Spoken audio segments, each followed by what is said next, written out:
Hi there. On the second Saturday of September, we had a whole worker event here at our church, and we did break into some groups, talked about kids ministry. And here's some things I just want to make sure that people are aware of and that we're keeping in mind.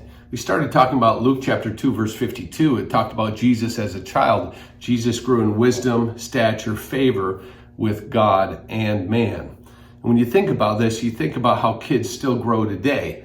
They grow intellectually, wisdom. They grow in stature, physically. They grow in favor with God, spiritually. And they grow in favor with man, which is relationally. And so we do address these areas in our kids' ministry at all age levels. We want them to grow in understanding, that whole knowledge of the Word of God. And so we want them to grow in that area and know how to apply it. So Jesus grew in wisdom, right? Intellectually. Our kids grow that way. We grow in wisdom, we grow in stature. So physically, we do physical activities, things that allow them to get up and move, and things that involve them so they can, a lot of times even younger, it's large muscle activity. And so we make sure we're doing that. Favor with God is spiritually. We want them to have a heartfelt relationship with God. And so we aim at that area. And then also favor with man, which is relationally. Fact is, there's times these things blend.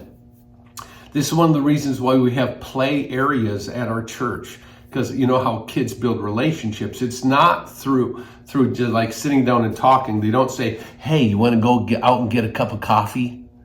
You know, they don't do that. What they do is they play together, and that's how they build relationships.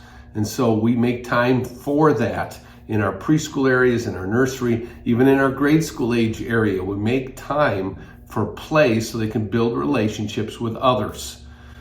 So we do have a goal, we do have a mission, and at our church here we talk about how we want to be a church that helps people grow in an authentic, life-changing relationship with Jesus. I say that's our same goal with children's ministry, right? To activate kids into an authentic, life-changing relationship with Jesus Christ. And so that's what we're trying to do, but then the question is how? How do we do it? Well, we pay attention to those 4 areas we just talked about. We want them to interact with the Word of God. We want them to be a part of authentic worship.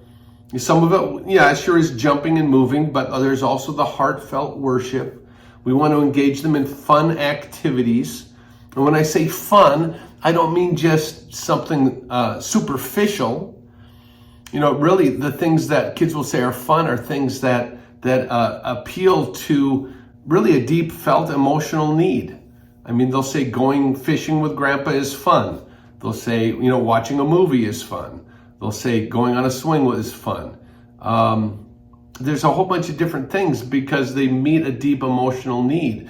And so when we say we want kids ministry to be fun, it's not just this superficial ha laugh thing, but that may be part of it. but it's even something that appeals to their needs, okay? And then we want them to build personal relationships with other children, also with workers. And this is something we need to grab hold of, is we're not assigned into a place to be a lifeguard sitting up on a chair looking over this vast area. No, we get down in there and we engage with children. We engage with kids. And so we want this to be a normal part of being at church, is this relationship building part. This is important for the relationships with each other, but also a relationship with various leaders in the church. Now let's talk about just a couple practical areas. I know some people have had some questions about this. First of all, never be alone with a child. Often people would say this is a rule of 3. If it could be 2 adults, 2 workers, and a child, great. But I understand there's times when maybe you're going to take 5 kids down the hallway to the restroom. Are you alone with a child? The answer is no, you're not alone with a child, because there's 4 other kids plus another child and you. So you're never alone. This is one reason why we have windows in all of our classrooms, so people can look in and have direct access. We just want to make sure that we're not giving an appearance of something that could be inappropriate. And so never be alone with a child. It's best if it's 2 workers in a space, but that may not always be practical for maybe a short period of time. Second thing, security. Always get the tag from the child and from the parent. Always. If the parent says, I don't have a tag, then just tell them they're going to need to wait until a pastor can come and check with them. All right? And so Pastor Nick or me or Pastor Luke, Pastor Mark, we're going to wait and have a parent check in with a pastor if they do not have a tag. Hopefully, I know that will be inconvenient for them, and maybe that helps them remember next time that they will need to make sure that they have a tag. And I will be talking about this with parents. I'll make a video about this so they're well aware.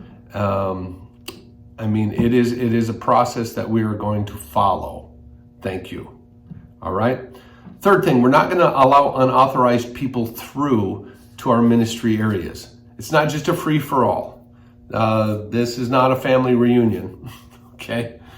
So at the same time, I want you to understand that you have the authority as a leader to approve somebody to be there as a guest. Sometimes maybe a parent wants to be in a room if a child is having a tough time. I know that in our grade school age area, there's oftentimes I allow parents to sit in our kids' church area with their child. They're not an approved worker. I give them a guest tag. I approve them, they become a guest. So give out those guest tags. Don't just say, oh yeah, whatever, just come on in. Please don't do that, okay? But you do have the authority to allow them to be a guest for a certain amount of time in the room. Now I say certain amount of time. I'm referring to maybe 2 Sundays in a row. If it becomes something more, certainly talk to your department coordinator, talk to Jesselyn or talk to Michaela, or talk to me or talk to Pastor Nick, and we will have a discussion with those parents to find out what needs to be done to make this a great event for their children. So those are the key things that we need to know. All right. Thank you for all your ministry to kids. We know God is doing good things, even as you are serving in these areas. God bless you.